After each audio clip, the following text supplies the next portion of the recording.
So तुम्ही आधीच्या mini व्लॉगमध्ये पाहिलं असेल की आम्ही कसं मूवीला लेट झालो, आम्ही मूवी पाहिली आणि त्यानंतर काय काय झालं. आता बघूया पुढे काय झालं. Hey Swara here and welcome back to another mini vlog. त्यानंतर आम्ही टाईम झोनला गेलो आणि आम्ही बॉलिंग खेळायचं डिसाईड केलं होतं. आज आम्ही तिघंजणं होतो, कौस्तुभ, मी आणि प्रतीक. आज स्कोअरबोर्ड पण चालू होता आणि प्रतीक फर्स्ट टाईम खेळत होता. मी आणि कौस्तुभ अगोदर खेळलो होता आणि जिंकला प्रतीक. मी अगोदर जिंकणार होते पण कौस्तुभ सेकंड आला, प्रतीक फर्स्ट आला आणि मग मी आली. त्यानंतर मग आम्ही घरी जायला निघालो आणि स्टोरी इथून स्टार्ट होते.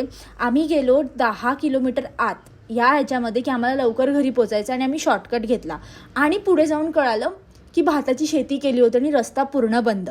आणि त्यात रस्ताही इतका खराब होता की गाडी वगैरे मध्ये अडकत सुद्धा होती. आम्ही रिटर्न हायवेला 10 किलोमीटर आतून बाहेर आलो आणि त्यानंतर आम्ही हायवेला पुन्हा लागलो. त्यात पण हे असं ॲक्सिडेंट वगैरे झाले होते पण आम्ही सेफली घरी पोचलो. So now see you in next video.